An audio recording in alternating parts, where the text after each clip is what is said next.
Thank you for, not putting me up against the wall in a jumpsuit and AK-47. It feels like, it just has that vibe of, like I'm a hostage and I'm being held here against my will. No, this has been awesome.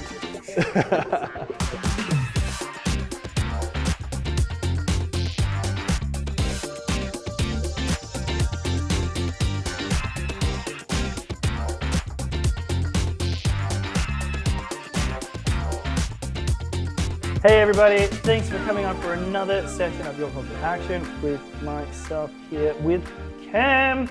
So he is Cam is the director of ammo marketing, and he's been smashing this business all through Perth.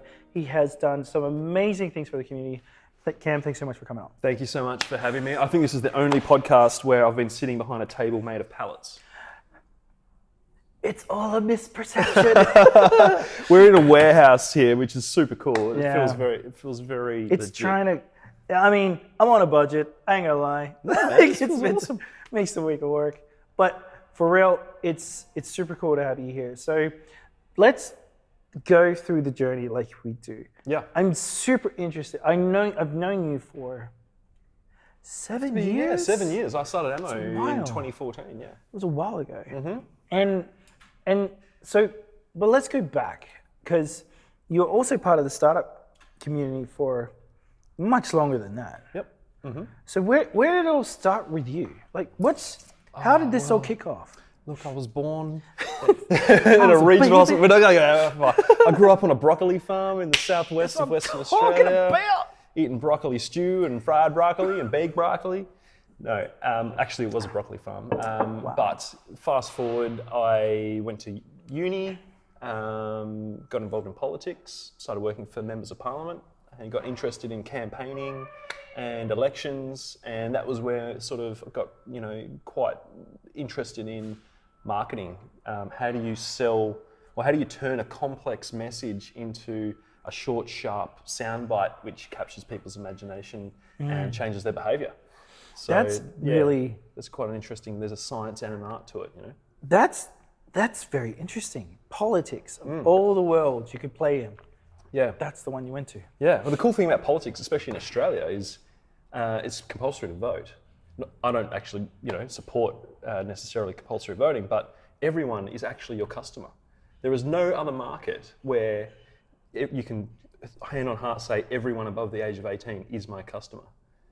And even in e-commerce, even Coca-Cola won't say everyone is our customer. They'll try, but there's no other market really where you need to address 100% of the over 18 population. Interesting. So yeah, let's push it back. Yeah, So sure. how did that start? So you're at uni, you're kicking it off, and then what happened?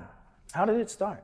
Well, I studied marketing at uni, and I was telling you actually, looking at all the pallet racking out here in your warehouse.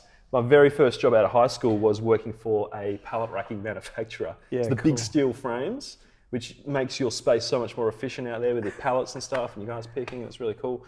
And I was like a junior sales guy, and my job was to sell this kind of big bulky stuff to business owners. And it was a medium-sized business. There was a factory, and they were like rolling big bits of steel off these big machines, and I got to see that kind of turning something which was just a bit of metal into something that was useful, and then selling it to people and seeing how it changed their business. So it was really cool to kind of see that value chain, I guess. And You actually saw the Dexians get turned from fabrication process to final product? There's a factory just here around the corner in Bassendean. Yeah, and so that's where it was made. I thought they shipped that stuff in from China or Well, whatever. back in the day, we actually used to make shit here in Australia, believe it or not. Not everything comes from China, Jesse. Yes, good points. I stand corrected. So yeah, it was just cool to see how a business, and you could be part of that, and you could be part of that kind of machine of turning something, almost nothing into something of value to people. And then I learned how to do the sales stuff, B2B sales. And then one day my boss came to me and said, "Oh, Cam, we need to put our ads in the yellow pages." This is like back in 2004. And Cam, like you were, the junior guy, was 17 at the time. Can you just look after the yellow pages booking for us? And he's like, budget's about $150,000. I'm like, what? It's more money than I've ever seen in my life. $150,000 just for some ads in the yellow pages, which will be thrown in the bin next year. And I said, oh, boss, okay, cool, but is it all right if I use maybe just a little bit of that money to do this thing called Google AdWords? He's like, what's Google? And I said, well, you know, when people are searching for a product, it's kind of like yellow pages, but for the internet. And he's like, yeah, okay, well, why don't you just spend $10,000 less on YouTube and maybe spend on yellow pages and 10 grand on AdWords? I was like, okay, no worries. So I went and figured out how to set up AdWords myself, and over the course of the year, the amount of business that came from the Google AdWords was the same amount as what they got from the yellow pages at 10 times the spend. And so then it unlocked in my head that actually sales is one thing, but marketing is, if you do marketing well, and if people already know that you've got the product that they want, then sales is more just helping people and just helping them write up their order more than anything. Yeah. If you can do marketing right, that's like a shortcut to, you know, I was kind of I was a bit lazy, you know, but how can you do it in a way where you didn't actually have to sell to people, but they came to you and bought your product from you? Yeah, so that was sort of the interest in marketing. And I think, you know, by the time I was sort of 19, I thought, oh, I better go hang get on. some formal What did your boss training in say? You must have been like, God damn, this is big. Yeah. And you show it to him. What was his reaction? Well, it was like, well, maybe we should spend a little bit less on yellow pages next year. So then we spent maybe 20 grand on Google the next year, and also saw the importance of a quality website, which actually turned people from a visitor into a qualified sales lead potentially. So it just progressed. This is back in the day. I remember when like websites took like a minute to load, and they were hell ugly. It was like GeoCities. And it was like 10 grand to build one because there's buggers were out there were no tools. Yeah. I mean, there was like Dreamweaver, which turned your design into massive convoluted, you know, spaghetti junction of HTML. But yeah, it was a different world back then. There was no Squarespace or WordPress or anything. So that kind of gave me that real interest in, okay, this is like the key to the future of growing businesses. How can I get involved in that?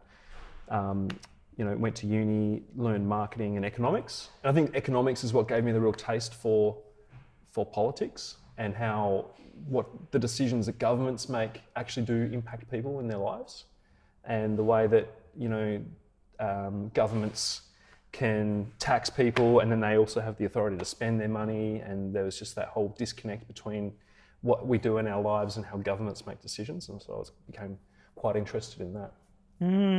So you actually came in from a very human point of view, like you really cared. I think most people who are involved or who are interested in politics do.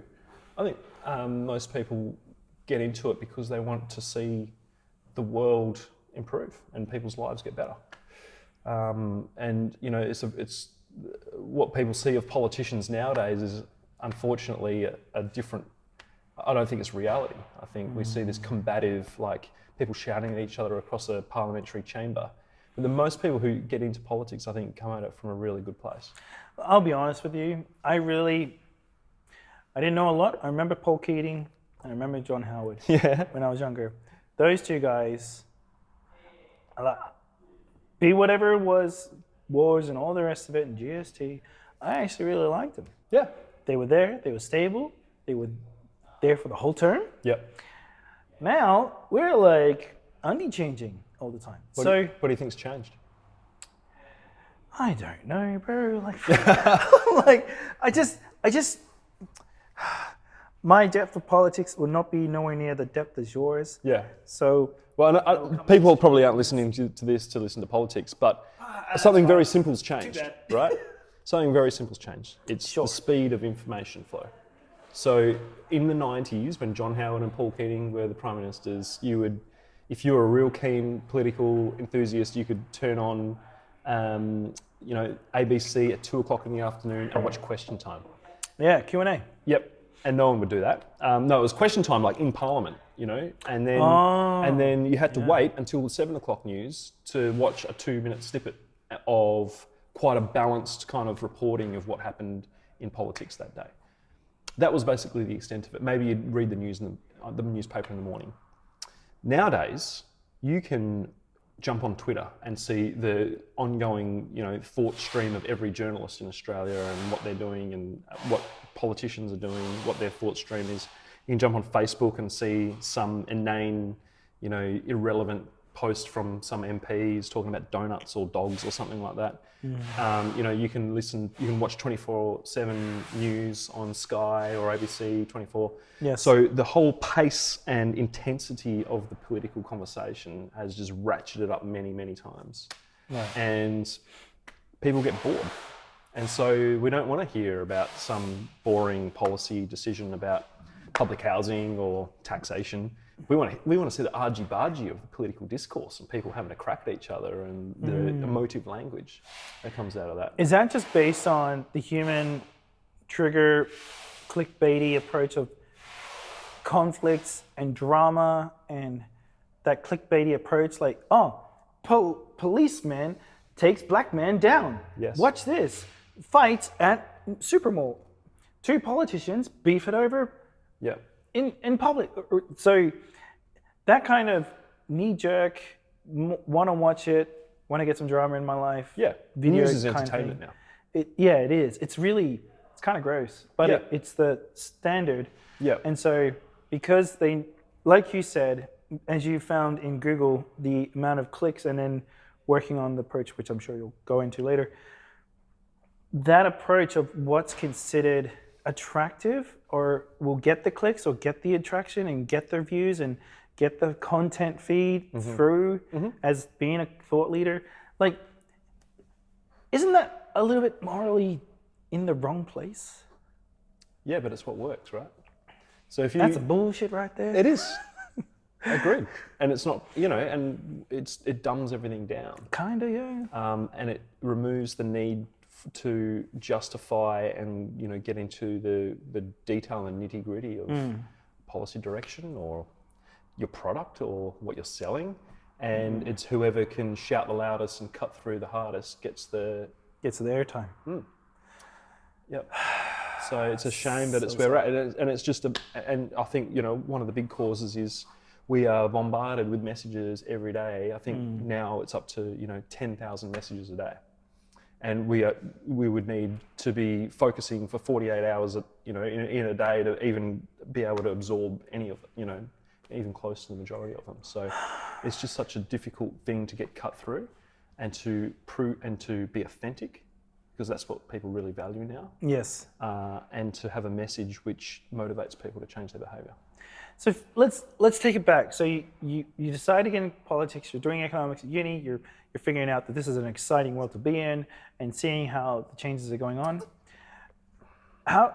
What started the business models that you wanted to take from what you learned from that first job? Like, where did it went through from there? Yeah, well, it wasn't for a while. I mean, I worked in politics for 5 years after uni. What did you do for 5 years in politics? Yeah, I know. It became a bit like Groundhog Day. Oh, wow. Well, so I worked as a media advisor in Canberra for a little while, and that was fun. And then I ended up working for party headquarters for about 3 years, and that's around running grassroots campaigns with members of parliament, running election campaigns. So actually getting people elected to parliament, ads, TV, radio, newspaper, mail, the whole kind of broad spectrum of advertising arsenal that you have at your disposal. Early days of Facebook marketing, actually. So there's about 2009, 10, I think we probably ran some of the very first Facebook campaigns in politics in Australia, and learned a lot there. And then it sort of, by the time I'd finished in politics, it was sort of mainstream, doing social and digital. And then I think towards the end of that, I was like, this is just a cycle. It's the same kind of thing, just maybe different people and different content.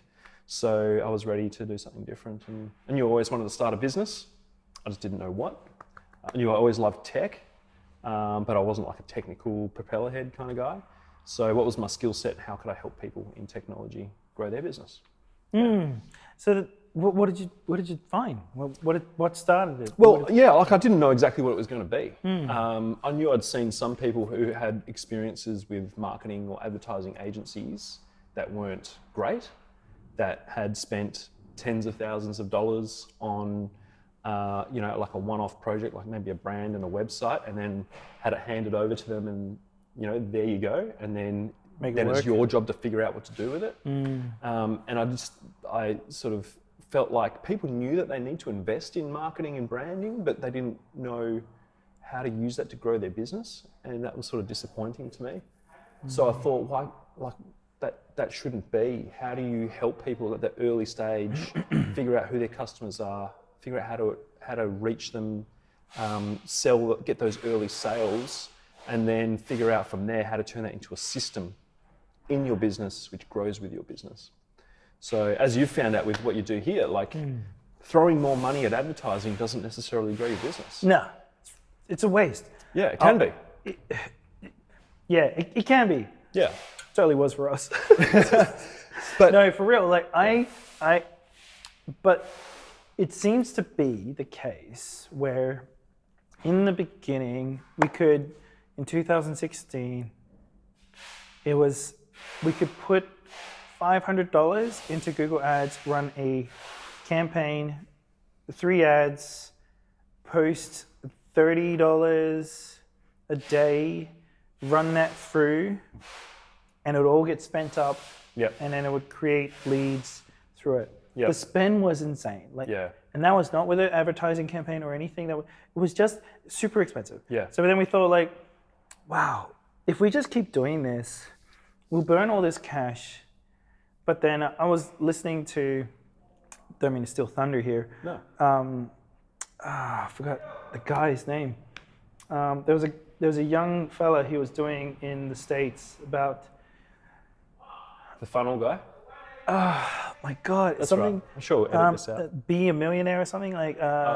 Wanting to, and working to be something like. I'll put it in the notes because I've totally gone blank because I've stopped listening to him since 2017. But the concept was it's all about building content over the long haul for 10 years. Like, start it, continue it, grow it. Sounds like Gary Vaynerchuk or something like that. It sounds a little bit like him. Just not so aggressive. It's like, but the concept is giving before taking, right? Yeah. Helping before asking. Absolutely. And it's like doing the work and don't expect anything back for a while. And just accept that that's just it. That's really hard to accept at first and super time consuming. But anyway, that just seems to be the way of the content creator. So anyway, like stripping it back, like what is the purpose of content? Like, why do you do this? And it all comes back to your customer, of course. So who is your customer? What problems do they have in their life? Why are you uniquely positioned to help them? What is it that you can do to help them in their lives? Which does a few things. It demonstrates that you know your shit and that you're an expert in your field. It shows that you're willing to help them in their business because you understand the problems that they need solving in their business. And it just puts you on a platform where you're able to communicate with them and raise that level of sort of brand awareness. Absolutely. So that's why content is so important and why it's got to be a part of the wider strategy. That is, like, none of these things in isolation are necessarily the silver bullet. If you can do some of them well and build a seamless kind of customer journey where they're benefiting from your expertise, but they're also finding out about your business and what you can do for them, that's what you want to achieve in content. Did you know this stuff when you got to the point where you're seeing these guys spending all this money and then just handing over the business model? Like, when you recognize the importance of content, when you're at that stage? Look, all of this stuff is a learning journey. You know, I don't think there's anyone out there who has like the perfect answer and playbook to everything, because every business is a little bit different. I think that's our job as a growth marketing team, is to be continuously learning and figuring out how things work. I guess there is one constant in any of this, and it's human nature. Like, that won't change. But business models change, the markets change, the tactics that we use for marketing is always going to change. Facebook is, not nearly as relevant as it was 5 years ago. Instagram has probably, peaked as well. Google is so much more expensive than it used to be just to get on, the front page. So all of these things change, but the things that stay constant is human nature, understanding how we think and make decisions, and understanding that actually most people really only care about themselves and their own situation. And so, accepting that and then doing what you can to help them in that space. They don't care about you. They don't care about your product. They don't care about your company. They care about themselves, what you can do for them. And so if you can just, let that wash over you and accept that, you can build a really successful marketing journey for them. Super cynical and sad, but no, okay, it's not. Fair enough. It's not. It's actually good. Like, it's just having that understanding is actually a good thing. Yeah. So you're at this stage now. You see these guys giving products to other people. They're spending all this money. It's very expensive. Where did you go from there? What happened at that point? Yeah, well, so starting out, it was just me as a freelancer, just figuring out what my business model was going to be. So being helpful. So, people who had some technology, they didn't have a customer for it yet, they didn't really have a brand. They just knew that they'd developed this cool gadget or bit of hardware or software, and they wanted to find ways to sell it. So I would just sit down in a room with them and start figuring out, okay, who's your early customers? What do they need to see? Like, what messages do they need to hear? Coaching the founders up on how to pitch or present what they're selling, and then evolving from there and turning that into a process. So it was all basically ground up. I'd never worked for a marketing agency or an advertising agency before. I didn't know how it worked. I'd just seen it from the outside as a customer or someone who was a bit cynical about the whole thing. So I wanted to start from scratch and be the anti-agency. How can we create something which hasn't been done before? Yeah. So that's what Ammo is about. We're a little bit punk, I guess, like that. I love it. I love it. Thanks, mate. Yeah. And so it's evolved over the course of 7 years, and it continues to evolve. So that's how it started. You were like, fuck the standards. I'm doing my way. Big time. And then it just continued from that. Yeah, and it's always going to continue changing as we learn and as these tactics that I'm talking about change.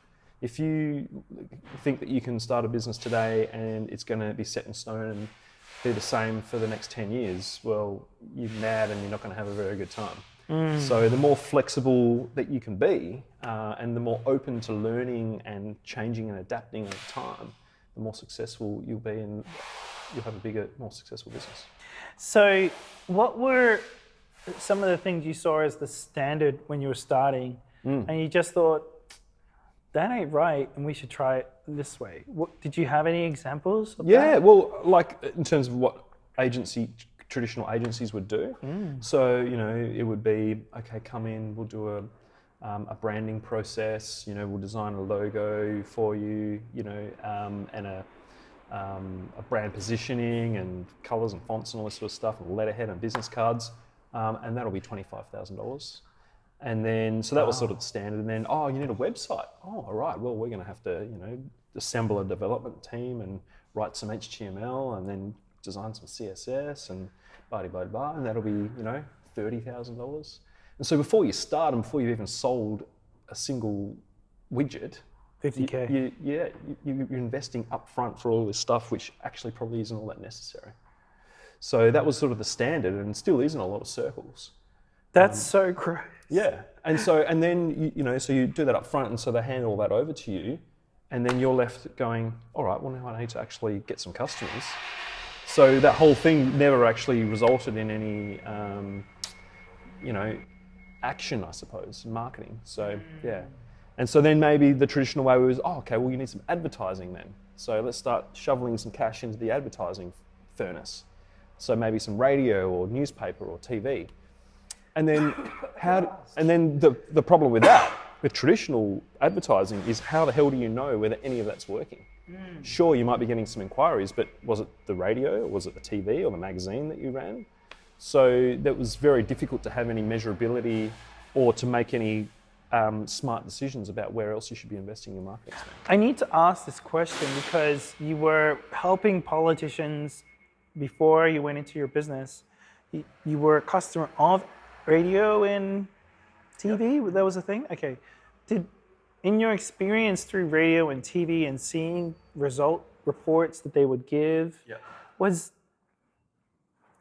it ever valuable? I've never done it before. I'm sure a lot of people have never done it before. Go on TV, make an ad, or go on a radio show, make an ad. 30-second spit, grab anything that anyone can hear at that point in time. Yep. Was there any metrics or things that were actually relevant that fed through compared to digital advertising that?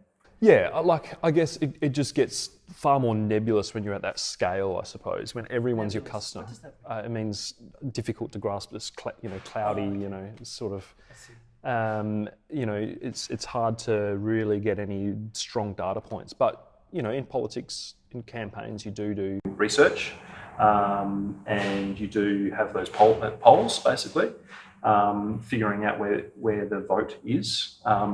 And the challenge is as well, you only have one transaction date, and that's election day. So there's no sort of ongoing sales figures. So that's really all you have to grasp onto to make good decisions. Mm-hmm. But you can see, we would often see changes in the numbers with polling when a certain ad would go to air on radio or TV, and you would see shifts in sentiment about certain topics and things like that. Sure, it does work, but when you're dealing with millions of people, it's all, it's all pretty floaty stuff. It's not like one-off sales. But the thing I think that taught me was having that deep understanding of what's going on inside a customer's head, how they're thinking about the world, what is the motivating factor. Is it law and order? Is it healthcare? Is it taxes or roads? Like what lever can you pull that will actually change their mind or their opinion on something, and then going hard on that. That was sort of what gave me that appreciation for how important it is to understand your customer first and foremost. We're at the stage now. You've recognized the opportunity. You've seen these businesses. You recognize you're helping them get their customers, and the business is growing. And now what was the stage of the business at when you started getting those first businesses and you're sharing them with these different approaches of, instead of traditional approaches to your new approaches? What was it like year on year from that stage, like in the beginning? Yeah, well, the cool thing was that we actually started seeing our clients grow with us. So, being almost a plug-in marketing team for them and figuring out as we went along and not pretending that we had all the answers was a very rewarding experience. And we were able to figure out some tactics that were cheap, lightweight, easy to execute, but were actually pretty effective. And so I think that's what gave me the confidence then to start growing the team. So it wasn't just me anymore. We were able to bring other team members on and start teaching them that process of growth marketing. You had a process. You called it Pirate? Yes. Is that the process you're talking about? Pirate metrics. Yeah, well, it's definitely a framework that we've used for a long time, and it's borrowed from Silicon Valley software as a service type companies. Yeah, let's bridge that gap. What is it? What is this thing? So Pirate metrics. Yeah. Why do you think it's called Pirate metrics? Because I watched too much Disney films? Well, Jack Sparrow? It's probably because there's a lot of nerds in Silicon Valley and they love a good pirate joke. Okay. But so essentially it stands for acquisition, activation, retention, revenue, and referral. Got You it. can write that one. So Nice. So it's a good dad joke, and it's a good way to remember it as well. And so what it encourages you to do is think through the customer journey and put some numbers around the different stages of the customer journey as people flow through it.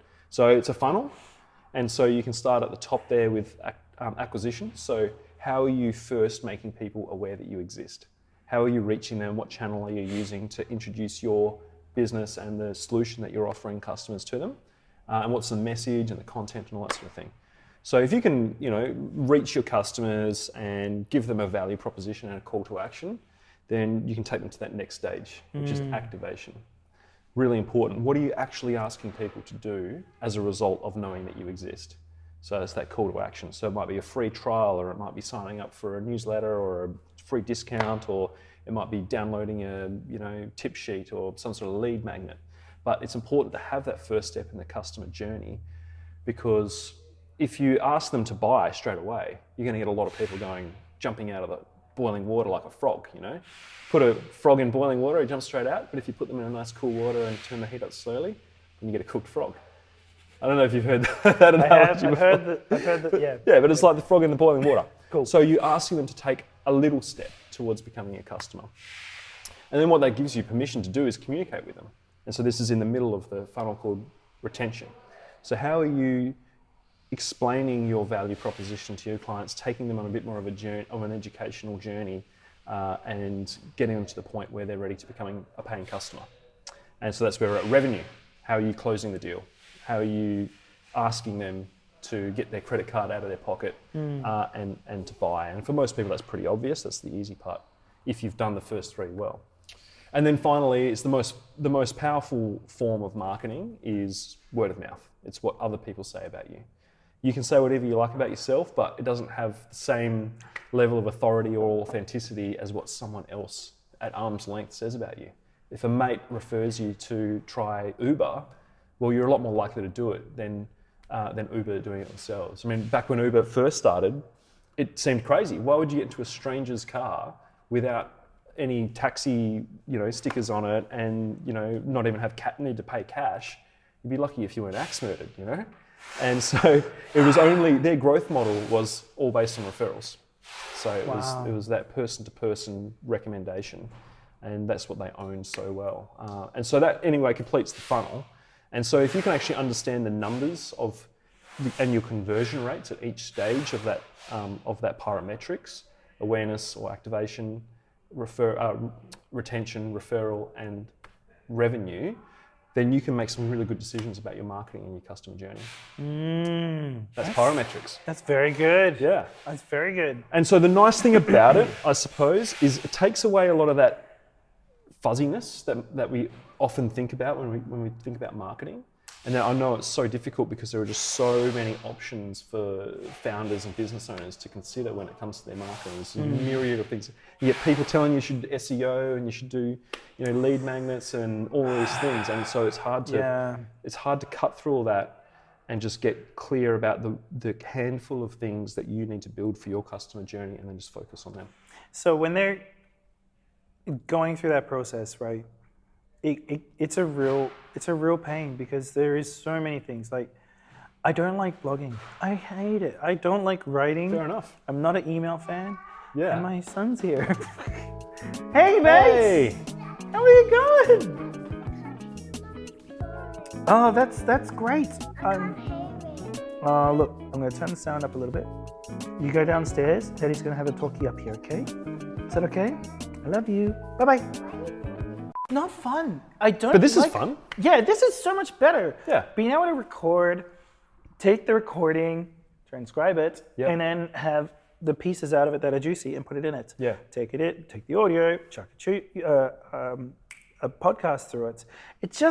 It seems laborious, and I'm so sorry for the readers out there, that writing I was not good at English. Yeah. I didn't get a great grade, and I just find communicating via vocals seems to be a stronger way to communicate a message. You are good at talking, that's for sure. Sorry. I don't mean that I mean that in the best. But you know what I mean? Way. Yeah, like, you're great. You're a great communicator, and I think you've just got to play to your strengths. And this is the point. You don't need to do everything. But Mike Burke, he loves writing. He writes all the time. Yeah. Mike Burke writes a fantastic blog piece. If you guys ever want to check it out, Mike, how you going? We'll send you a link to your details. But he will write all the time. And you know how he would go to more Miles Burke. Miles Burke. Say that bit again about Miles. Miles Burke. Sorry, Miles. He would write all the time. And he was a big fan, and he got like some awards about it and everything. Yeah, he's great at it. Yeah, he still does it. I don't see him very much on video, but I see his content all the time when he's promoting his stuff. Yeah. So, but coming back to you, man, so you're helping these businesses, you're recognizing these different options, you're using pirate metrics to help them. Was pirate metrics like a core thing that you would share with all of them? Or was it's something I still share all the time, and I think it's something that most businesses can benefit from, even just as a tool to think about how they're doing their marketing. Yeah. Right. So if I wanted to say I wanted to get in bed with Ammo and to start in bed with kicking it off, baby, how would it be because what are the type of people, because I know we had Jack on here before, but I'd love to get your perspective of What type did Jack of say? I people. better make sure they're on the message here. Well, Jack was just being Like a Jack. good He was- politician, we've got to stick to the line. No, like legit. I just want to hear from you, being the founder of MI Marketing. I'm sure you would have the essence of what it stands for in its culture. So, do you find the direction you're trying to bring of the businesses that you're working with? Do you have like a expectation that you try to help? Like, Yeah. Well, look, what are they?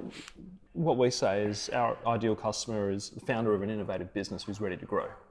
And, whatever form that might take. But our sweet spot, I suppose, is, a business which has a product which is just that little bit different. It's not a commodity. It's not trying to compete with a million other competitors. And so that creates its own different sorts of challenges where you have to have some cut through, and you have to figure out a way where you can introduce something different to an audience who probably doesn't even know they need it yet. So that's a challenge in itself. And then figure out who that customer persona is that would be the early adopter, and get in front of them and introduce, a new product and get them to try it out. So that's sort of where we sit. I think e-commerce sometimes doesn't necessarily lend itself to that style of thing, because e-commerce is so much about brand and lifestyle and things like that a lot of the time. So our sweet spot is software, apps, SaaS, or technical hardware kind of things. I think that's totally fine. Yeah. That e-commerce ain't your cup of tea. No. But I want to know a little more why. And I don't mind if you diss it and say it's just a shit customer. Yep. That's cool. Like, it's because not everyone's going to fit everyone. Yeah. And I always a big fan of transparency. So Yeah, sure. What was it like? You worked with e-commerce businesses before? I've had my own e-commerce businesses before. Yeah, what was that all about? Yeah, so I think it was when I was still working in politics, actually, just as a side sort of thing. Me and some friends started an e-commerce store. We didn't know what product we wanted to sell, actually. We tried to figure it out. So, the old criteria of, is it cheap to post? Is it cheap to manufacture but have good margins on it? Is it something that is a little bit niche or different and we're not trying to compete with a million other brands? So we tried a heap of other different things. We tried like leather wallets with custom prints on it, and I don't know, a few other little knickknacks and things. But what we settled on was, at the time, skins were really kicking off. Like the compression wear, the really tight pants. Like activewear stuff? Yeah, it was before really activewear became something that people wore every day. It was like men and athletes and women would wear it for increased oxygen flow in the bloodstream.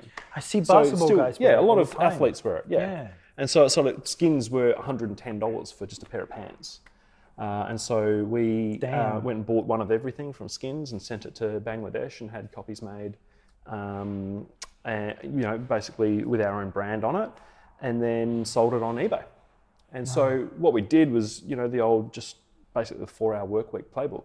Let's just try out a few things on eBay, see which ones actually get picked up, and then start leveling up from there and ordering more and more units. So learned a lot on there. Learned about the power of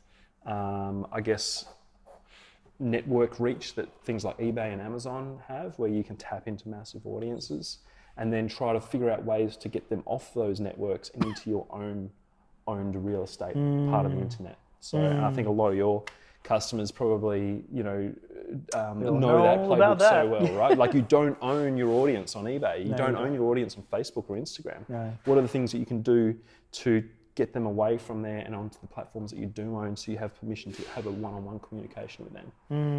So that's what I learned a lot about. When you were going through that learning process, I'm just to dig in a little bit on that side. Yeah. Did you find any good strategies that worked for that? Well, I think it was just the realization that your repeat customers are always going to be your most valuable. And it's the old playbook of, if you're if you're at a restaurant, the first time that customer comes in, you probably spend a lot on advertising and marketing just to get them to walk in the door. You're probably breaking even that first visit. If you can do an amazing job with the service and the quality of the food, they're going to want to come back. They want to become regulars. Yeah. And it's the regulars that probably drive 80% of revenue. And so I think that's where tactics like email and direct messaging and offers for repeat customers, that's where you build a valuable business. So I think it was that realization. That's really good, Cam. Yeah. So I just want to come back to that question. you're running an agency now, and it's an anti-agency structure. You recognize e-commerce guys were interested in your style, which I'm totally interested in. Yeah, kind of. Yeah. And then there was a disconnect. Just what happened? Like, was it a financial disconnect, or was it a direction? Not really. It's more that, like, if you've got to wake up on Monday morning and look forward to going to work. And I love solving, difficult technical marketing problems for interesting products. And e-commerce, where you're maybe selling multiple products, $50 to $100 value over and over again, just wasn't as a technically challenging sort of thing. And then I also am a strong believer in, if you try to be all things to all people, sucks. You'll be nothing to anybody. I absolutely agree. So niching down is actually very, very powerful. And so I think that's why, we made the decision that we're going to be a growth marketing agency for tech companies and for innovative businesses. That's fair. The counterintuitive thing about that is that everyone who fits into that slot now knows about Ammo in Perth, at least, and they know that we're the first port of call to come and talk to. If we tried to be e-commerce and small SME businesses and tech companies and healthcare and legal and you would just end up being a mishmash and not stand for anything. Man, I need to say that is very encouraging to hear, because a lot of marketing agencies don't own that. They really don't. They'll be like, wait, you want to give me money? I'll take your money. Yeah. I'll sell you shit. Yeah. Oh, wait, you're a lawyer? Cool. Yep. I'll do that. No worries. Yeah. And it's oil for water. It's the same thing. And the style of method is the same thing. And it doesn't laser tag into anything strong. And that's a challenge. Yeah. But what it means by niching down is that you will get so much closer to your customer, and you have such a deeper level of understanding of their needs, and you'll be able to serve them so much better than trying to be all things to all people. I can't deny that's the truth, because there are guys, I'm not going to trash talk anyone, but there are agencies out there today and it's been my struggle. So glad that's still working. It's been my struggle to see that, like, okay, I'm going to grow my agency company. I'm going to take as many businesses as I can because I want to make lots of money. Yeah. Money becomes the main driving factor. Yeah. And therefore, they get what they call, and I hate this word, but they get their clients in, and their client base builds. They get their team in. Their team in takes care of the promise of the sale, and then the work provided is diluted due to stress of workload. Yeah. And then the stress of workload brings in average results. It becomes a sausage factory. And then it creates a bad taste in your mouth for all agencies that try to. I understand the model. I got no beef with it. Yeah. But I don't think it's there's a place right for it, for sure. Yeah. that they should just try to chase every goddamn thing. Yeah. Yeah. That's my rant. I'm done with it. Mate. But that's what you're doing an amazing job of here. It's your customers are e-commerce business founders. That is true. And so what it means is you can create content which is useful for them. It makes it so much easier. So just to, I guess we'll tidy this up, because we've had 2 distractions, 1 child and 1 breakdown of tech. So just to button this up, we always ask the question, like, what is the one call of action, recognizing the e-commerce market is where we're at, or even others in general. What's something that they could proactively do or work on to get started after hearing you talk today? All right, so we talked about the Pirate Metrics funnel. We've actually just been working on a tool for those businesses that we don't work with, and finding a way that we can be helpful without trying to sell them a service, without trying to flog them anything, just a nice, free, helpful tool which shares the lessons that we've learned using the Pirate Metrics funnel and all the other different moving parts that go into that. And so if you visit myfunnel.com.au, we'll ask you a bunch of questions about your business, about your customers, about your product. Okay. And based on that, we will be able to actually design a custom funnel for you. We've got an algorithm which based on what other businesses like yours have been successful at using, it'll give you the channels for each of those 5 stages of the parametrics funnel. So check out myfunnel.com.au, give that a whirl, and you'll get a nice shiny PDF with your own custom funnel emailed over to you. That's quite gnarly. Yeah, no, thanks Thanks mate. for coming on, man. My pleasure. Thank you for having me. Absolutely. Thank you for not putting me up against the wall in a jumpsuit and AK-47. It's like, it just has that vibe of like I'm a hostage and I'm being held here against my will. No, Red it's just Revolution. Keep that in mind. Take care, everyone. Bye-bye. Thanks, bye.